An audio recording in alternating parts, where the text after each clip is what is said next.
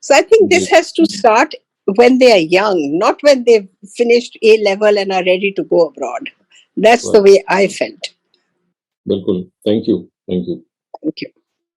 Our first question today is from Aisha Naz. Please go ahead.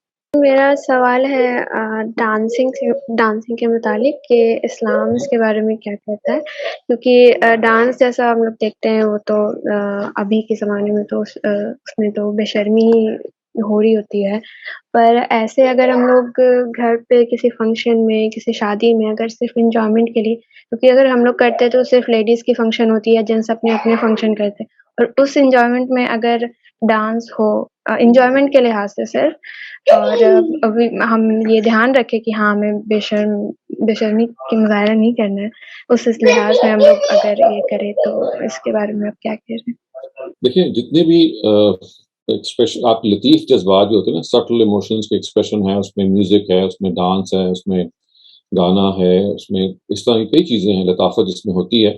اصلاً اس کو ذہن میں رکھیے گا کہ اسلام نے ان کو ممنوع نہیں کیا، کسی بھی مذہب نے ممنوع نہیں کیا. اس کے اندر جو ولگیرٹی یا امورالٹی کا کہیں پیدا ہو جاتی ہے وہاں ہی اس کو منع کیا ہے. چنانچہ اگر آپ بچیاں یا خواتین اپنی ہی مجالس کے اندر اس طرح کا کوئی کام کر لیتی ہیں اور اس کے اندر کوئی ولگیرٹی کا ایلیمنٹ نہیں ہوتا، کوئی غیر اخلاقی چیز نہیں ہوتی، لباس باقرینہ ہوتا ہے، اور جو موومنٹس ہیں وہ بھی اس طرح کی ہوتی ہیں کہ اس کے اندر کوئی ولگیرٹی نہیں ہوتی، تو اس پہ کوئی اعتراض نہیں کیا جا سکتا. اصل تو چیز یہ ہے نا کہ آپ ایک چیز کو خوبی سے کیسے استعمال کریں، اور فلم ہے یا ڈرامہ ہے یا موسیقی ہے یا ناچ ہے یا ناٹک ہے، یہ سب چیزیں جو ہیں جتنی بھی فنون لطیفہ کے مختلف برانچز ہیں ان کو بہت اچھے طریقے سے استعمال کرنا. یہ سٹل برانچز ہیں اور سٹلٹی سے، لطافت سے ان کو استعمال کرنا، ان میں کوئی حرج نہیں ہے، اور اس میں انسان کا اپنا ضمیر بڑا آپ کو گائیڈ کر سکتا ہے، بتا سکتا ہے. کیونکہ حیا وہ چیز ہے کہ جس کا کوئی پیمانہ ہم خارج میں نہیں دیکھتے، سوائے اس کے کہ داخل میں جو آپ کے اندر کی جو شخصیت ہے. تو جب آپ کی حیا آپ کو روک دے خاص طور سے، اور آپ کو یہ محسوس ہو کہ یہ چیز ٹھیک نہیں ہے، اس سے رک جانا، اور سوسائٹی کے اندر کوشش یہ کرنا کہ بھئی یہ زندگی میں انسان جیسے تفریح کرتا ہے تو تفریح زندگی کا مقصد تو نہیں بن جاتی نا. تفریح بڑی ضروری ہے، تفریح بڑی امپورٹنٹ ہے، آپ ضرور کریں، لیکن اس کو اتنا ہی کرنا چاہیے جتنی ہمیں تفریح کے طور پہ کسی بھی چیز کی ضرورت ہوتی ہے. تو ان سب چیزوں کا اگر آپ خیال رکھتے ہوئے یہ ناچتے ہیں یا اپنے ہی لوگوں میں یعنی اپنی خواتین کے اندر ہی کام کرتے ہیں تو اس پہ کوئی اعتراض نہیں کیا جا سکتا. جی thank you sir. Our next question is from Rafia Khwaja. Please go ahead. Dr. Shizad, میں آپ سے پوچھنا چاہ رہی تھی, we all know that the Quran is for all humanity. But میں یہ پوچھنا چاہ رہی تھی کہ do non-Muslims have to follow the Sharia laid down in the Quran, or do they follow the Sharia brought by their prophets and their books? یہ دیکھیں قرآن مجید کی تو دعوت ہی گئی ہے. جب آخری پیغمبر آئے انہوں نے تو کہا یہی تھا کہ جو پچھلی آسمانی کتابیں ہیں اب ان کے بجائے جو آخری لیٹسٹ ایڈیشن ہے اللہ تعالیٰ کی ہدایت کا وہ قرآن ہے. اس لیے کہ جو پچھلی آسمانی کتابوں کے اندر کچھ تبدیلیاں بھی ہو گئی ہیں، کچھ ان کی جو پرسیپٹس ہیں، ان کے جو احکام ہیں وہ ڈسٹارٹ بھی ہو گئے ہیں. تو اب آخری جو پیغمبر ہے اس پہ ایمان لانا ضروری ہے. ہاں کوئی عذر ہو سکتا ہے کہ بھائی کسی کے پاس نبی صلی اللہ علیہ وسلم کی دعوت نہیں پہنچی، ان کی بات نہیں پہنچی، یا کوئی وجہ سے کوئی چیز آڑے آ گئی ہے. ادروائز تو اللہ تعالیٰ نے نبوت ختم اس لیے کی تھی کہ ایک موقع پہ آ کے گلوبل لیول پہ نبی صلی اللہ علیہ وسلم کی بات کو کمیونیکیٹ کر دیا گیا تھا. اور اب کوئی شخص جب زندگی میں آنکھ کھولتا ہے تو he has to have some legitimate excuse not to accept him. اسی وجہ سے قرآن مجید یہ کہتا ہے یا تو پچھلے لوگ یہ بتائیں نا کہ اللہ کی ہدایت جو ہے وہ اوتھینٹکلی ان کے پاس موجود ہے تو پھر تو نئی ہدایت کی ضرورت نہیں ہے. لیکن ہمیں معلوم ہے کہ تمام جو پچھلی آسمانی کتابیں ہیں وہ اپنی اصل شکل میں موجود نہیں ہیں. تمام انبیاء کی جو دعوت ہے یا جن کی جو میسج ہے وہ موجود تو ہے، لیکن اس میں ڈسٹورشنز آ گئی ہوئی ہیں. اگرچہ کہ ایسا نہیں ہے کہ کمپلیٹلی ڈسٹورشن آ گئی ہیں، لیکن بہرحال اللہ تعالیٰ نے ابراہیمک ریلیجنس کے اندر جو آخری ریلیجن تھا، جو آخری پروفٹ تھے، ان کو اس لیے اٹھایا تھا کہ جوز اینڈ کرسچنز کے ہاں جو ایکسٹریمزم پیدا ہو گیا تھا. کرسچنز نے ظاہر ہے کہ جیزس کو ایلیویٹ کر دیا تھا، جوز کے ہاں اور سارے مسائل پیدا ہو گئے ہوئے تھے، انہوں نے حلال و حرام کے معاملے میں بہت ساری چیزوں کو اپنے اوپر مشتبہ کر لیا تھا.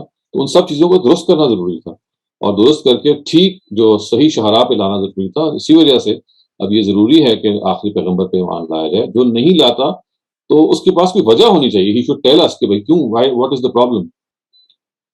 تو شرافت, do they have to follow the same 5 نمازیں, روزے؟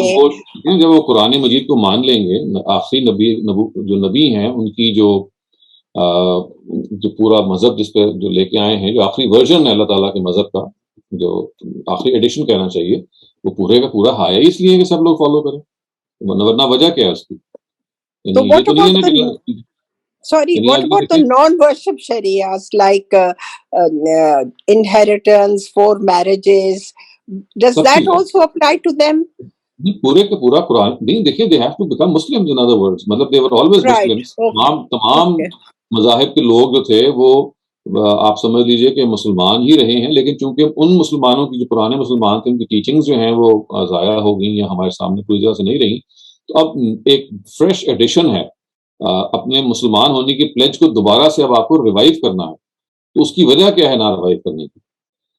ہمارے سامنے جو ہسٹری میں نہ ریوائیو کرنے کی وجہ آئی ہے اب تک تو وہ یہی ہے کہ انہوں نے آخری پیغمبر کو نہیں مانا, یا شروع میں تو بالکل نہیں مانا, اور بعد میں انہوں نے کہا کہ بھئی جیسے جیزس جو تھے وہ اسرائیلائٹس کے لیے تھے یا موزیز اسرائیلائٹس کے لیے تھے, تو محمد اس فار مسلمز یا بنی اسماعیل کے لیے ہیں, ہی از ناٹ فار اس.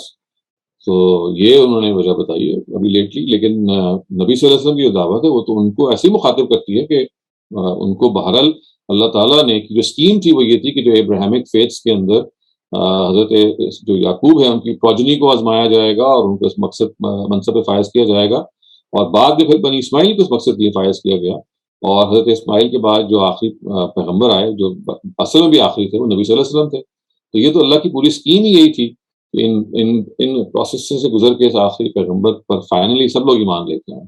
اب اگر کوئی نہیں لے کے آتا تو اس سے کوشچن ضرور ہوگا کہ آپ کے پاس کوئی لیجیٹیمیٹ وجہ ہے, اور اگر جانتے بوجھتے انکار کیا یا اگنورنس کی وجہ سے کیا یا عذر ہو تو ایک الگ بات ہے, لیکن اگر کوئی عذر نہیں ہوگا تو پھر اللہ یہاں اس کو بہت زیادہ پسند نہیں, بالکل ہی پسند نہیں کریں گے اور سزا دیں گے. تو ان کو سب کو مسلمان ان کو بننا چاہیے, پہلے بننا پڑے گا.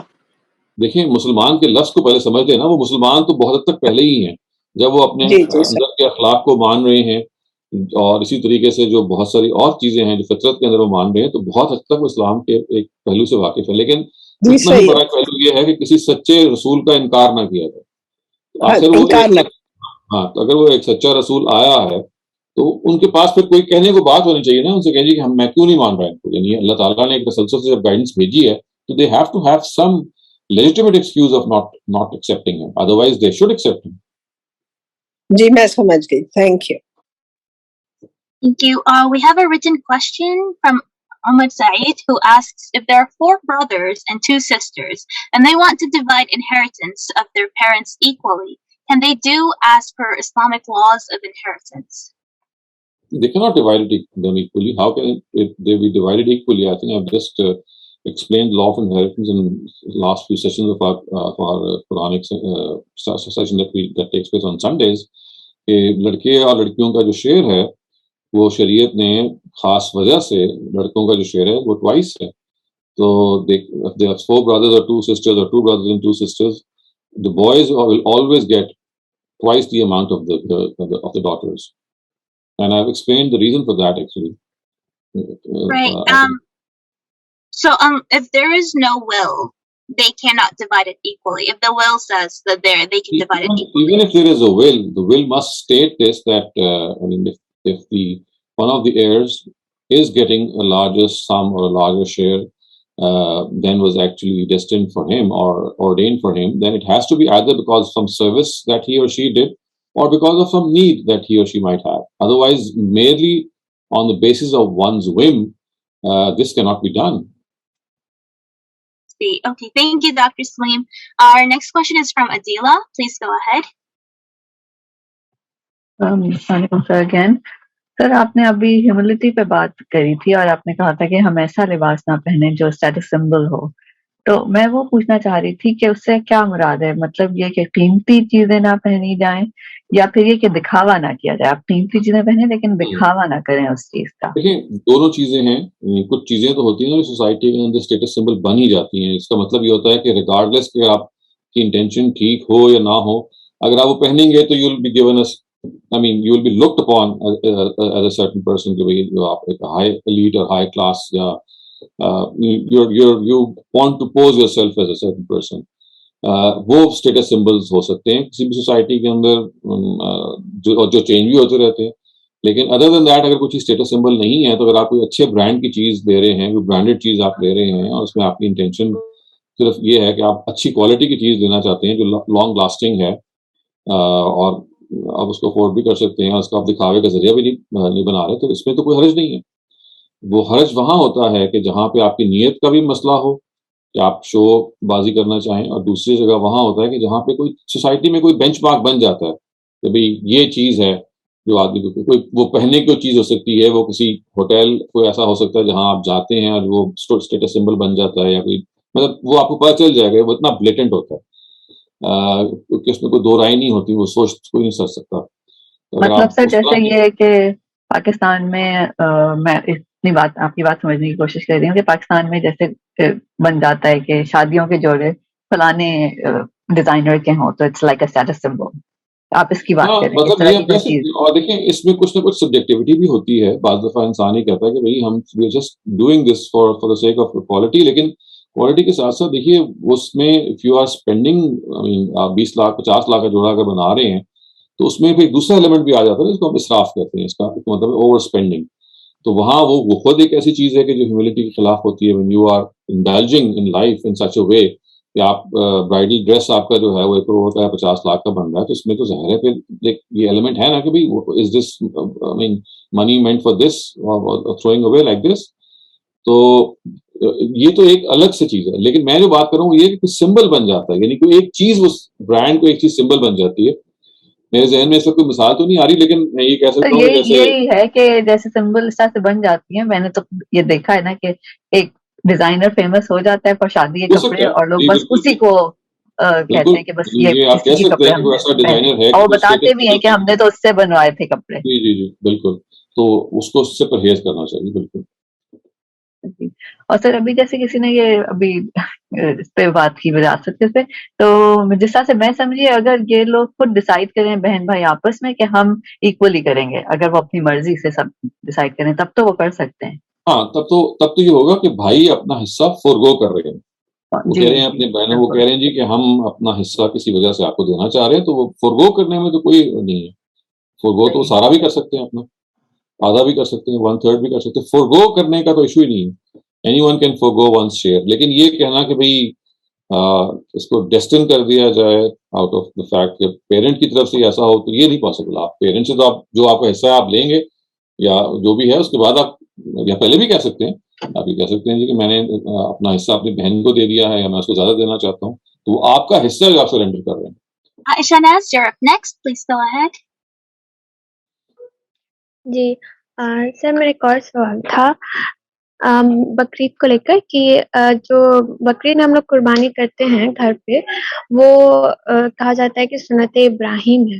تو کیا ابراہیم علیہ السلام ہر بقرعید میں قربانی کرتے تھے؟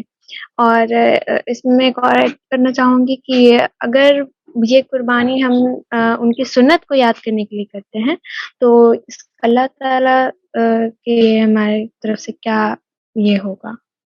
نہیں, جو سنت ابراہیمی ہے وہ تو اصل میں صرف اور صرف جو عید کی قربانی ہے اس کے بارے میں کہا گیا. ہر قربانی تو نہیں ہم کرتے اس لیے, یعنی حضرت ابراہیم کی قربانی. جی بقرعید کی قربانی کے بارے میں پوچھا کہ جو بقرعید, ہاں جو بقرعید میں آپ جو قربانی کرتے ہیں جو عید الاضحیٰ ہے اس میں جو آپ کرتے ہیں وہ حضرت اسماعیل کو جو حضرت ابراہیم نے قربان کرنے کا سوچا تھا, اس کے عوض میں اللہ تعالیٰ نے پھر ان سے کہا کہ اس کو ہمیں اتنا بڑا آپ نے کام کیا اور اس آزمائش میں پورے اترے ہیں, تو ہم اس کو ایک پرماننٹ اس قربانی کو کمیموریٹ کرنے کے لیے ایک پرماننٹ فیچر بنا دیتے ہیں. تو یہ تو ایک نفلی چیز ہے, it's not something which is an obligation. ایک نفلی چیز کے طور پہ ہمیں اللہ تعالیٰ کی طرف سے ایک سنت کے طور پہ ایک پریکٹس کے طور پہ جاری کر دی گئی ہے, اور یہ ایک سمبلزم ہے اس چیز کا کہ ہم اللہ تعالیٰ کی راہ میں اگر جان کی ضرورت پڑے گی تو اس کو دے دیں گے. آج ہم یہ جانور دے رہے ہیں, کل کو ہمارے اپنی جان کی ضرورت پڑے گی تو ہم اس کو فدا کر دیں گے اللہ تعالیٰ کی کسی ضرورت پہ. تو یہ جانور آج جو ہے وہ ہماری اپنی زندگی ہماری اپنی جان کا فدیہ کے طور پہ اس کے سبسٹیٹیوٹ کے طور پہ آج ہم کر رہے ہیں, اور ایک ٹوکن اور ایک سمبولک ایکسپریشن ہے. یہ آج یہ جانور ہے, کل اگر میں اس کی جگہ میری ضرورت پڑتی ہے تو میں بھی حاضر ہوں. تو یہ اس پہلو سے ہے. لیکن یہ جیسے میں نے عرض کیا کہ یہ کوئی فرض قربانی نہیں, یہ کوئی فرض نہیں, کوئی obligation نہیں ہے. بقرہ عید کی عید الاضحیٰ کی جو قربانی ایک نفلی ہے, ایک نفلی چیز ہے, بہت ریکمینڈیڈ چیز ہے, but it is not an obligation. جی لیکن سر اس میں سب کہتے ہیں کہ آخر اسلام میں ایسا کیوں ہے کہ جانور کو قربان کرنا ہوتا ہے, حالانکہ جیسا کہ اگر کھانے کی نیت سے, کیونکہ وہ حلال ہے جو چیز, اس کو کھانے کی نیت سے تو آدمی کو یہ کرتے ہی ہیں, پر صرف بقرعید کے موقع پہ کہا جاتا ہے. وہ بقرعید کے موقع کے علاوہ بھی جو ہے جب آپ قربانی کرتے ہیں تو وہ قربانی ہی ہوتی ہے. آپ بسم اللہ اللہ اکبر کے قربانی کرتے ہیں, اور اس لیے کہ جانوروں کو اللہ تعالیٰ نے انسانوں کے لیے پیدا کیا ہے. خداوند تعالیٰ نے قرآن مجید میں یہ کہا ہے کہ جو جانور ہیں یہ ہم نے انسانوں کی خدمت کے لیے پیدا کی ہیں, ان کی اپنی کوئی مقصد نہیں ہے. انہوں نے کوئی ڈاکٹر انجینئر نہیں بننا ہے, ان کی کوئی زندگی کا کوئی مشن اللہ تعالیٰ نے الگ سے متعین نہیں کیا, بلکہ یہ کیا ہے کہ انسانوں کی نشو و نما, ان کی غذا کے لیے اور ان کی سواری کے لیے کیا ہے. تو اس وجہ سے یہ قربانی ہے. یہ تو روز آپ کی کسائی کر رہے ہوتے ہیں, یعنی روز آپ کو کھانا فراہم کر رہے ہوتے ہیں. صرف وہ جو عید کے دن آپ کرتے ہیں اس کی ایک ایکسٹرا سگنیفیکنس ہے. یہ وہ عام قربانی نہیں ہے جو روزانہ کسائی کر رہے ہوتے ہیں اور آپ کو میٹ فراہم کر رہے ہوتے ہیں, بلکہ یہ حضرت ابراہیم نے جو ایک بہت بڑا واقعہ ہوا اس کو یادگار کے طور پہ اس امت کے اندر جاری کرنے کے طور پہ کیا گیا. تو وہ ایک فرق ہے. لیکن اپنی نیچر میں تو یہ روز ہیں جو ہم ہزاروں لاکھوں جانور قربان کر رہے ہوتے ہیں اور ان کا گوشت کھا رہے ہوتے ہیں. جی ٹھیک ہے سر, بہتر, جزاک اللہ خیر. Thank you very much, Dr. Salim. That was it for all of the questions today. Okay, inshallah. So there is an announcement that I'd like to make, and I think the link would also be shared amongst you people, that جو ہر مہینے کا جو پہلا Saturday ہوگا, جیسے اب next جو Saturday آ رہا ہے which will be the first Saturday, تو we'll have a Zoom session جو live question answer session ہوگا. It will be from the platform of Al-Mawrid US کی جو subsidiary ہے Ramadi Center for Islamic Learning GCIL, اس کے تحت ہوگا. And just for this week, I mean the coming week, it will be at 10 p.m. So 10 to 11 p.m. For the rest of the first week of every month, it would be 9 p.m. And the rest of the 3 weeks of each of these of each month would be اپنا study circle ہمارا چلتا رہے گا. یعنی آپ یہ سمجھیں کہ پہلا جو مہینے کا جو پہلا سیٹرڈے ہے اس میں یہ ہوگا, اور اس لنک پہ you will register yourself and then you'll be able to ask questions live, اور اس کا میڈیم ہم نے انگریزی رکھا ہے so that people all over the world are able to participate in that. So this will be just on the first Saturday of each month, and just for this Saturday it is going to be 10 p.m. Otherwise it's going to be on its original time of 9 p.m. And the rest of the 3 Saturdays will continue as a study circle the way we have done today. So next week inshallah 10 p.m. پہ ہوگا. So جو لوگ کرنا چاہیں گے they will be allowed to register in the link, and you'll be given the link prior to the session itself so that you are able to formally register yourselves. So inshallah next week we'll see each other.